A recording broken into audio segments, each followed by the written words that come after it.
This month, pinagdiriwang natin ang 40th anniversary ng EDSA. Yes. Malaking bahagi nitong pagdiriwang na ito ay tungkol sa mga alaala. Yan. Memory. Tama. Dahil ang EDSA ay hindi lamang isang historic na pangyayari sa Pilipinas. Ito ay historic sa buong mundo. True. Kung hindi natin alam, maraming mga bansa ang gumaya rito. Tinignan ito ng modelo ng people power. Tama. Sa Middle East, sa Africa, sa Eastern Europe, sa Latin America. Bloodless. Ito ay naging simbolo, inspirasyon sa kanilang mga kanya-kanyang paglaban sa diktadura at saka authoritarianism. Yes. Kaya kailangan natin itong ipagbunyi bilang isang magandang alaala, hindi lamang para sa ating bansa, kung hindi para sa buong mundo. And yet, wala sa curriculum natin ito. Oh. Hindi ito tinuturo sa ating mga estudyante. That is a good Kaya point. nga, ang dali nilang mabudol. That is a Ang good daling point. ipaliwanag na hindi ito nangyari. That Ang is a daling good point. ipaliwanag na hindi nangyari ang diktadura. Hindi nangyari ang people power. Kaya yung isang mahalagang bahagi nitong pag-celebrate ng 40th anniversary ng EDSA ay about memory. Yan. Alaala. Pero alam naman natin, napakagandang sariwain ang napaka-historic na alaala na ito. Pero, hindi na sapat ang alaala. Kailangan natin itong isabuhay. Yan. Agree. Kailangan natin itong pangatawanan Yan. Yun. bilang isang magandang simbolo, ehemplo ng ating kasaysayan kahit pilit itong kinakalimutan. Yan. At sa taong ito, sa panahong ito, makikita natin na yung spirito ng EDSA na na-institutionalize sa isang people power constitution, ang human rights, Yun. laban sa impunity, Yun.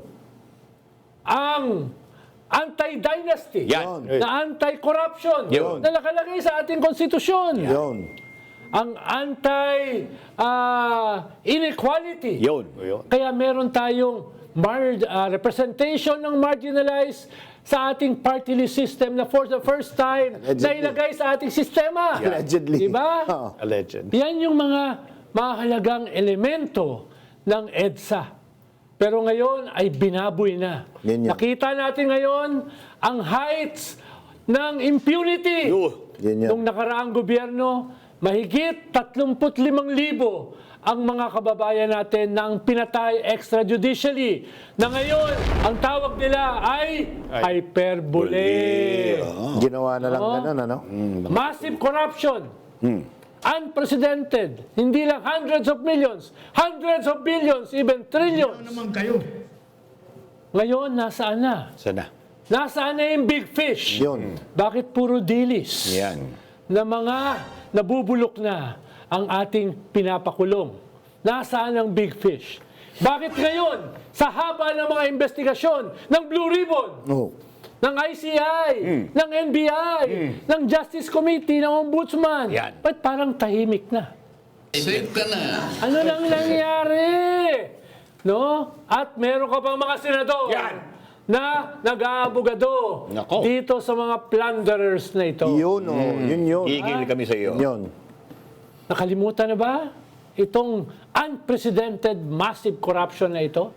At habang nangyayari ito, meron tayong foreign invader sa ating teritoryo na hindi nangyari for the past 80 years. At ang nakakagalit dito ay meron kang mga leader Yun.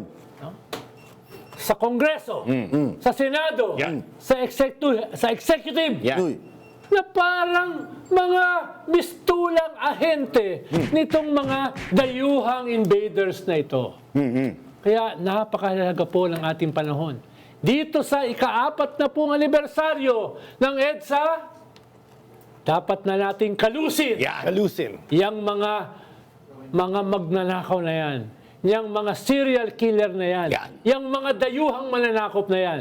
Or else, we deserve itong impyerno na mamanahin natin. Yan. Inip. Iyan yun. Kayo ba ay napilaukan sa inyong mga pinapatamaan, sa inyong mga sinungaling, sa inyong mga korap, sa inyong mga magnanakaw, para sa inyo ang programang ito. At para sa lahat ng ating mga kababayan Pilipino, ito, gumising po tayo. No? Gumawa tayo ng isang pagkakataon na tayo ay nagkakaisa, kahit man lang sa katotohanan. Totoo yan. At least that is something we can all rally behind. Di ba? Yeah. 4 alas, hindi ka makakatakas. 4 alas, di ka makakaiwas.